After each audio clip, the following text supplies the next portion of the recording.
Tudo bem? Boa noite, seja bem-vindo ao nosso Tribuna, viu, Gustavo?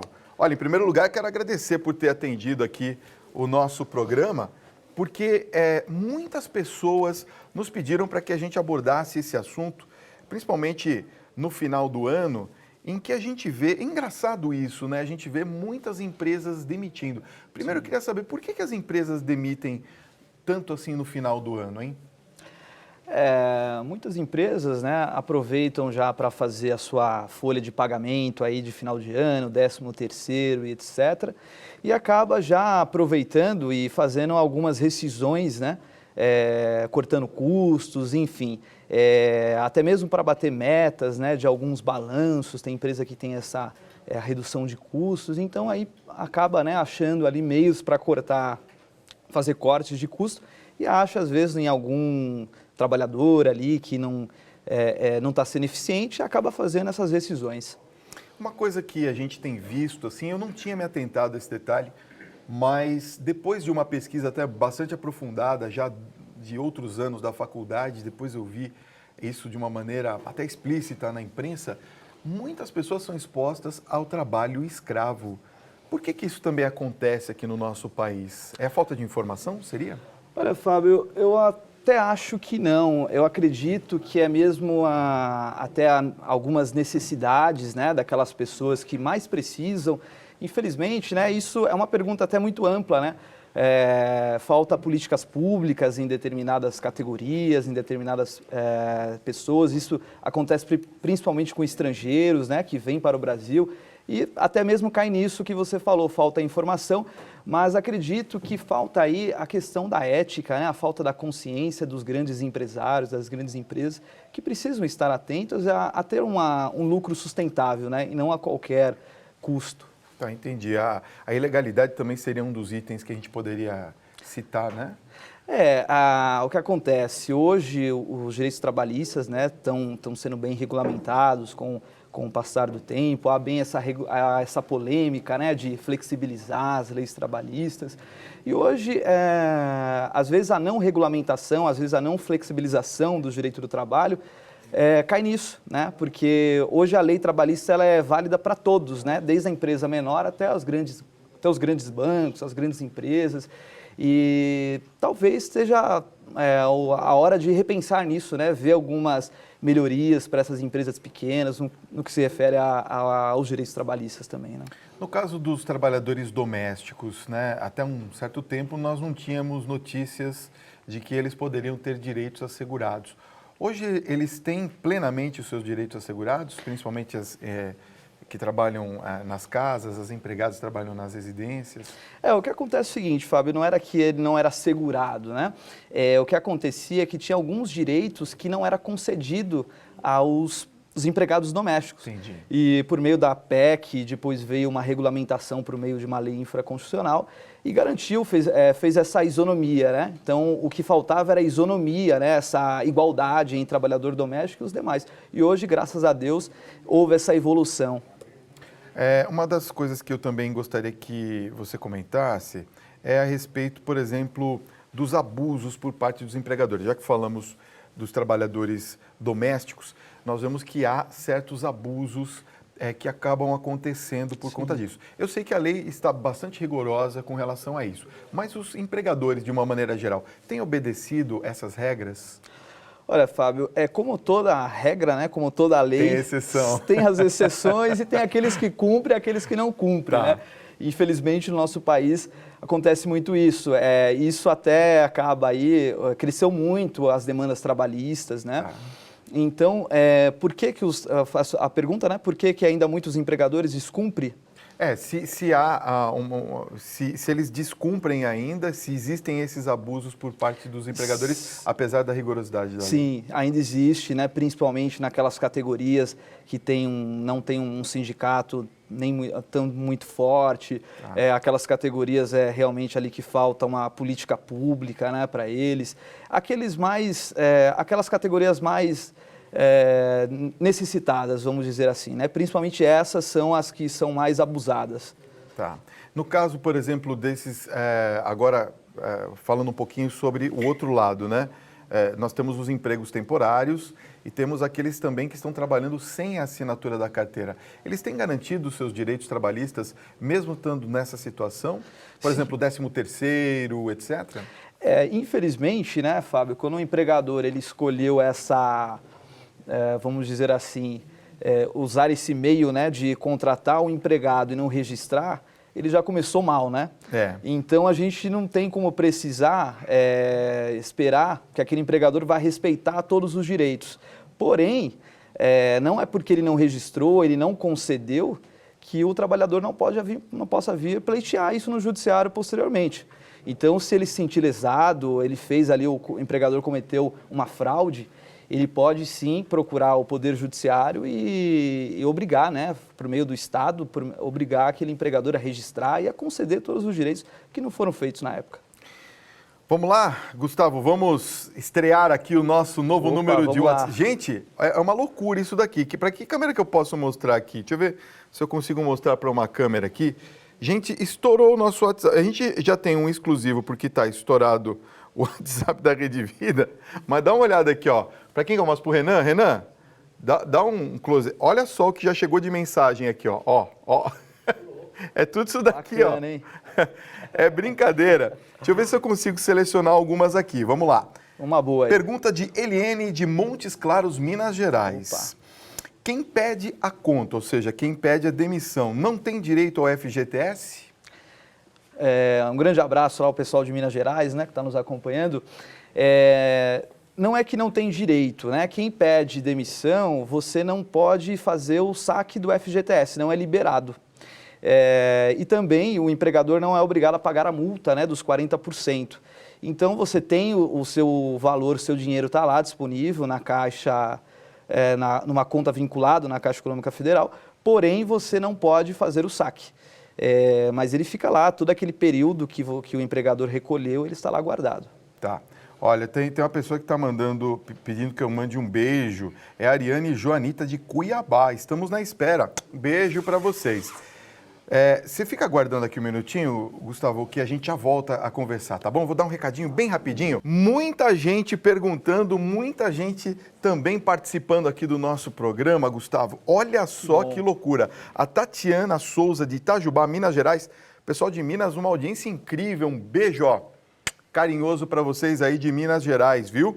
Olha, se o meu empregador não faz questão de me registrar, mesmo havendo a regularidade e o vínculo empregatício, eu posso exigir o registro? Ela pode exigir sim, por meio do Poder Judiciário, né?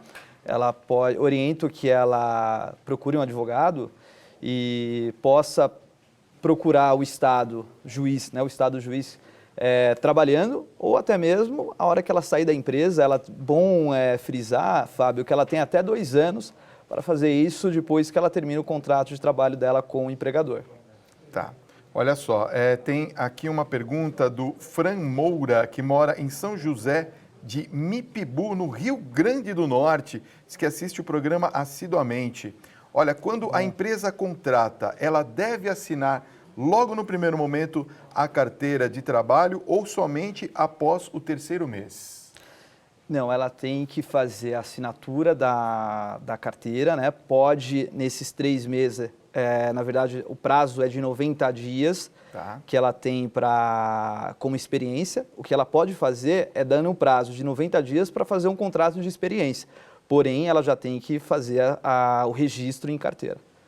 Olha só, tem mais perguntas chegando aqui para a gente. Tem uma aqui de Bauru. Deixa eu ver aqui. Pulou aqui, vamos lá. De Campinas agora. Boa noite, Fábio. Parabéns pelo programa. Quem trabalha de doméstica tem direito ao PIS e ao PASEP? Sim, sim.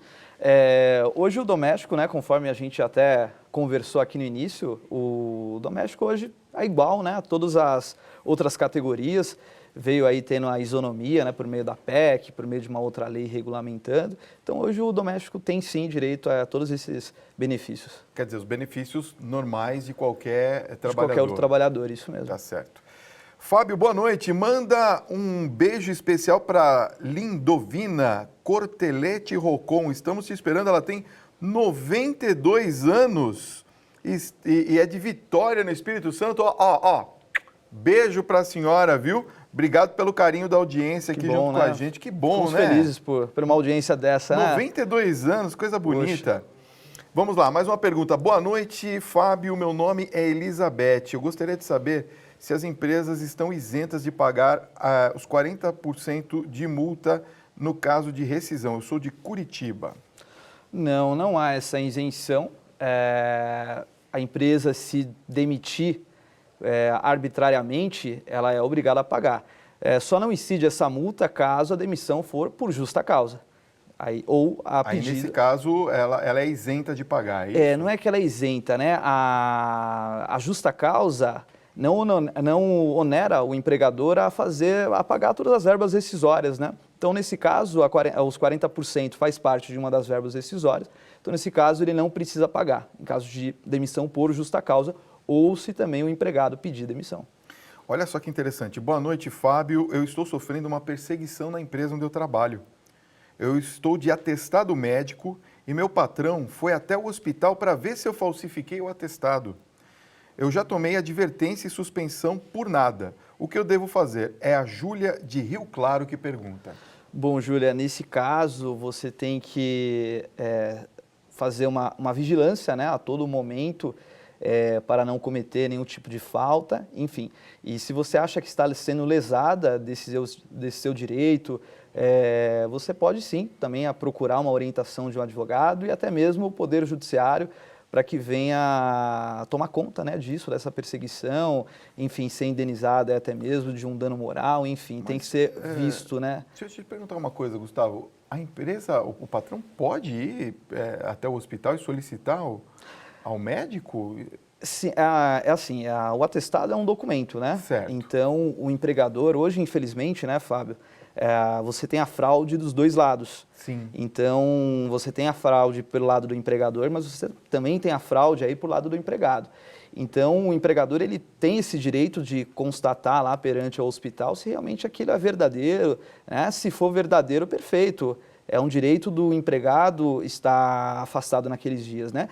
E se for falso, a empresa pode até demiti-la por justa causa. Ah, entendi. Olha só, boa noite. Meu INSS não foi recolhido de 2000 a 2003. Como posso cobrar isso da empresa? Eu fui demitida em dezembro de 2003 e só descobri isso agora que precisei do auxílio-doença. É a Rose de Sorocaba, São Paulo. Bom, no caso, ela não recolheu o INSS, né? O empregador dela. Pelo que ela percebeu, não foi recolhido. Nesse caso, repetindo, né? Ou ela tenta entrar em acordo aí com o seu empregador, ou, se não conseguir, também a mesma orientação, né? Que procure um advogado e ingresse com uma ação no Poder Judiciário para que o Judiciário venha determinar esse depósito do INSS, ou por meio de uma determinação judicial, o empregador venha fazer isso espontaneamente, ou se não, até mesmo por uma execução trabalhista aí, né? Tem uma pergunta aqui, eu não sei se eu entendi direito. Aqui na Zona Franca de Manaus, todo ano eles fazem cortes. Não existe ética nas empresas, pois aqueles que trabalham buscam seus direitos, são perseguidos e não têm a recolocação no mercado de trabalho. A Caixa Econômica... podemos recorrer à Caixa Econômica Federal para os ajustes do FGTS? Eu não entendi direito a pergunta. É o Wade Ryan de Manaus. Bom, vamos lá, vamos tentar entender, né? Primeiro ele falou da perseguição no trabalho. Isso. Que não... Acho que são duas perguntas diferentes acredito aqui, que né? sim, né? Naquela região. Enfim, respondendo à primeira pergunta, essa sobre perseguição, enfim... isso é muito comum, né, Fábio? Infelizmente no Brasil hoje, até mesmo naquelas regiões mais necessitadas, né, e escassas de emprego, hoje os empregadores vêm fazendo isso, alguns deles, né, vêm perseguindo, enfim, vêm agredindo os direitos trabalhistas. É importante que essas pessoas procurem o Ministério do Trabalho e Emprego, ou uma delegacia regional do trabalho, ou até mesmo o Ministério Público do Trabalho, se não tiver naquela região, o próprio Ministério Público, para que eles venham verificar, porque isso é muito grave, né? E a segunda pergunta dele a respeito do FGTS, do ajuste, Se for isso que eu imagino que ele esteja perguntando, né, tem uma ação que está sendo avaliada ainda pelo Poder Judiciário, está sendo verificada sobre os reajustes no FGTS que a Caixa Econômica Federal calculou de forma errada, enfim. Mas isso está sendo ainda julgado e está sendo analisado. Boa noite, Fábio. Meu nome é Maria de Rio Claro. Eu queria que você perguntasse ao Gustavo, 3 advertências são suficientes para demissão em justa causa? Tem que ver muito o caso concreto, né, Fábio? Dependendo da gravidade, dependendo da falta que esse empregado fez, eu acredito que sim. Ou até mesmo, até na primeira, né, que nem essa eu falei do atestado falso, isso para mim é muito claro que na primeira vez que o empregado comete isso, na minha opinião, acredito que pode até ser efetuada, sim, uma justa causa. Dependendo, sim, se for essas 3 advertências, me parece, se for plausível, sim, não tem nenhum problema. Para a gente encerrar aqui, tem uma pergunta muito interessante aqui. Boa noite, Fábio. Quando nós trabalhamos em dias de feriado, nós temos direito a uma folga para reposição? Eu gostaria de saber se a folga pode ser tirada no dia que o empregado desejar, ou se tem um dia específico que a empresa determina. Não, nesse caso é direito potestativo do empregador, né? Tá. Ou até mesmo, se ele não conceder, que ele pague esse dia em feriado como 100% a mais, né, naquele dia. Então, se ele recebe um X valor naquele determinado dia em dias normais, se o empregador optar pelo pagamento, ele tem que pagar o dobro. E no caso dele trocar, ele que determina qual que é o outro dia? Isso, é direito potestativo da empresa fazer isso. Potestativo, é isso? Isso, é um direito do empregador, né? Ele que escolhe, ele que organiza ali, né, a escala ali com... Não há uma previsão sobre isso, né? Não há uma previsão legal sobre isso. Aí opera o bom senso. O bom senso, né? Isso Gustavo, daí. obrigado, viu, pela sua presença, foi muito bom. Obrigado pela Rede Vida, pela oportunidade aí, pelo convite. Seja sempre bem-vindo, viu? Obrigado. Um grande abraço.